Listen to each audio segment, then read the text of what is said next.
السلام علیکم بچوں، آج جو ہمارا ٹاپک ہے وہ ہے characteristics of particles of matter.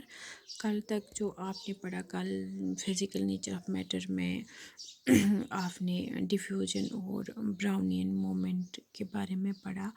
I hope آپ کو یاد ہوگا۔ تو آج ہم پڑھیں گے characteristics of particles of matter. Hare exam میں یہ کوشچن پوچھا جاتا ہے، جو کہ بہت ہی آسان بھی ہے اور آپ کو جلدی سمجھ بھی آ جائے گا۔ جو پہلا کریکٹرسٹک ہم نے لکھا ہے کہ جو پارٹیکلز آف میٹر ہیں وہ بہت ہی زیادہ اسمال ہوتے ہیں۔ دا پارٹیکلز آف میٹر اور ویری ویری اسمال۔ اب جو ایک میٹر جو کہ پارٹیکلز کا بنا ہوا ہوتا ہے، اور یہ پارٹیکلز جو ہوتے ہیں بہت ہی چھوٹے چھوٹے ہوتے ہیں۔ یہ سمجھنے کے لیے ہم ایک ایکٹیویٹی آپ کو سمجھا رہے ہیں، کر نہیں پائیں گے انفارچونیٹلی۔ تھوڑا بہت آپ کو ایک ایکٹیویٹی کے بارے میں سمجھائیں گے اور بتائیں گے، اسی سے آپ کو سمجھ آئے گا جو یہ پارٹیکلز آف میٹر ہیں یہ بہت ہی چھوٹے چھوٹے ہوتے ہیں۔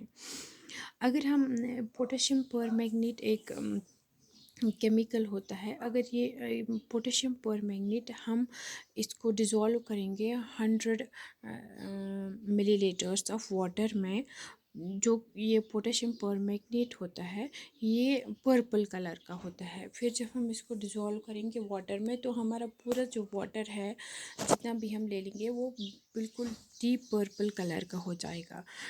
پھر اگر ہم اس سے تھوڑا اور نکال کے اور نیکسٹ 100 ml میں ڈیزولو کریں گے، اور زیادہ واٹر ہم اس سلوشن میں ڈالتے جائیں گے، جو ہمارا وہ ڈیپ پنک کلر تھا جو پہلے آ گیا تھا، وہ سلوشن پہلے بناتے ٹائم، وہ جو ڈیپ پنک کلر ہے وہ فیڈ ہوتا جائے گا، لائٹ پنک کلر بنتا جائے گا، اور لاسٹ میں بالکل ہی لائٹ پرپل کلر کا یہ سلوشن ہمارا رہ جائے گا۔ جب ہم اس میں بہت سارا پانی ایڈ کریں گے اور بہت ہی زیادہ ڈائلیوٹ ہمارا سلوشن ہو جائے گا، تب اس کا جو کلر ہے بہت فیڈ ہو چکا ہوگا۔ تو اس بات سے ہمیں یہ سمجھ آ جائے گا، جو ہمارا لاسٹ والا بیکر جس میں ہم نے بہت سارا پانی ایڈ کیا ہے، ابھی تک بھی اس میں جو پوٹیشیم پر میگنیٹ کے کچھ کرسٹلز موجود ہیں، بہت ہی کم کرسٹلز موجود ہوں گے تبھی اس میں یہ کم کلر آ گیا، لیکن وہ بہت ہی کم کرسٹلز جو ہیں وہ پورے بیکر میں پھیل چکے ہیں۔ جو بھی کنٹینر لیا ہوگا وہ اس پورے کنٹینر میں پھیل چکے ہیں۔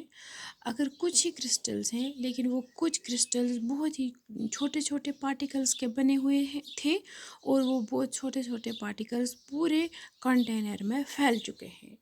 تو اس ایکٹیویٹی سے ہمیں یہ سمجھ آ جائے گا کہ یہ جو پارٹیکلز آف میٹر ہیں یہ بہت ہی زیادہ چھوٹے ہوتے ہیں۔ اب دوسری پراپرٹی پہ آتے ہیں، دوسرے کریکٹرسٹک پہ آتے ہیں، that particles of matter have spaces in between. جو پارٹیکلز آف میٹر ہے ان کے بیچ میں اسپیسز موجود ہوتی ہیں۔ یہ بات ہمیں اس دوسری ایکٹیویٹی سے سمجھ آئے گی جو میں آپ کو بتانے جا رہی ہوں۔